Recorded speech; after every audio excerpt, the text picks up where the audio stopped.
നമസ്കാരം. എൻ്റെ ആദ്യത്തെ വീഡിയോ ചെയ്തപ്പോൾ എനിക്ക് ഇത്രയും കോൺഫിഡൻസ് ഉണ്ടായില്ല. ഇപ്പോൾ അത് രണ്ടാമത്തെ വീഡിയോ ആണ് ചെയ്യുന്നത്.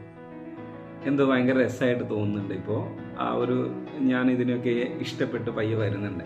കാരണം ഒരിക്കലും ഈ ഡിജിറ്റൽ മീഡിയ ഞാൻ ഒരിക്കലും മാർക്കറ്റിങ്ങിന് വേണ്ടിയിട്ട് ഉപയോഗിച്ചിട്ടില്ല. ഏകദേശം 25 വർഷത്തോളം എനിക്ക് ഈ സെയിൽസ് ആൻഡ് മാർക്കറ്റിങ്ങിൽ എക്സ്പീരിയൻസ് ഉണ്ട്. എൻ്റെ ജീവിതത്തിൽ എനിക്ക് ഏറ്റവും ഇഷ്ടപ്പെട്ട തൊഴിലും സെയിൽസും മാർക്കറ്റിങ്ങും PR-ഉം പബ്ലിക് റിലേഷനാണ്. കുറേ സ്ഥലങ്ങളിലൊക്കെ ഞാൻ വർക്ക് ചെയ്തിട്ടുണ്ട്. എക്സ്പീരിയൻസും ഉണ്ട്. ടാർഗറ്റൊക്കെ കമ്പനി തരുന്നേക്കാൾ മുമ്പ് അച്ചീവ് ചെയ്തിട്ടുമുണ്ട്. പക്ഷേ എന്താണ് നമ്മൾ ഫേസ് ചെയ്യുന്ന ഒരു പ്രശ്നം എന്താണെന്ന് വെച്ചിട്ടുണ്ടെങ്കിൽ, ഒരു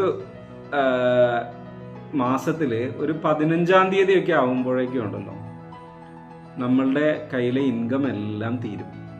നമ്മളുടെ കയ്യിൽ നമ്മളെ ഡിപ്പെൻഡ് ചെയ്ത് നിൽക്കുന്ന കുടുംബം ഉണ്ടാവും.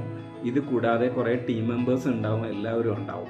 ഒരു സീനിയർ എന്നുള്ള നിലയിൽ നമ്മളൊരു മാർക്കറ്റിങ്ങിനോ സെയിൽസിനോ പോകുന്ന സമയത്ത് സ്വാഭാവികമായിട്ടും അവരുടെയൊക്കെ ചെറിയ എക്സ്പെൻസ് ആണെങ്കിലും വലിയ എക്സ്പെൻസ് ആണെങ്കിലും ചിലപ്പോൾ നമ്മൾ എടുക്കേണ്ട ഒരു അവസ്ഥ വരുന്നുണ്ട്.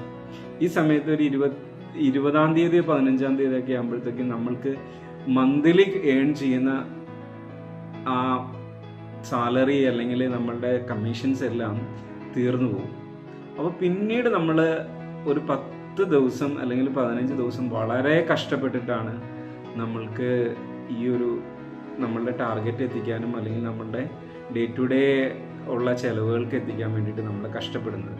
ആ സമയത്ത് ഒരു പുതിയ തോട്ട് നമ്മൾക്ക് വരുമ്പോൾ അത് ചിന്തിച്ച് അതിനെ ഒന്ന് ക്യാപിറ്റലൈസ് ചെയ്യാനൊക്കെ നമ്മൾ മറന്നു പോകുന്നുണ്ട്. എനിക്കും സംഭവിച്ചത് അത് തന്നെയാണ്. ഇപ്പം ഞാൻ മെല്ലെ അത് റിയലൈസ് ചെയ്ത് വരുന്നുണ്ട്. ഒട്ടും വീട്ടിൽ എനിക്ക് ഒരു സ്ഥലത്തിരുന്ന് വർക്ക് ചെയ്യാൻ പറ്റാത്ത ഒരാളായിരുന്നു. പുറത്തിറങ്ങിയിട്ട് ആളുകളെ ഒരു 10 പേര് 20 പേര് ഒരു ദിവസം കാണണമെന്ന് വെച്ചാൽ ഞാൻ നേരിട്ട് പോയി കാണും. പക്ഷേ എനിക്കൊരു കോള് വിളിച്ചിട്ടോ അല്ലെങ്കിൽ ഒരു അപ്പോയിൻമെൻ്റ് എടുത്തിട്ടോ വീഡിയോ കോളിലൂടെയോ എന്ന് എനിക്ക് സാധിക്കാറില്ല.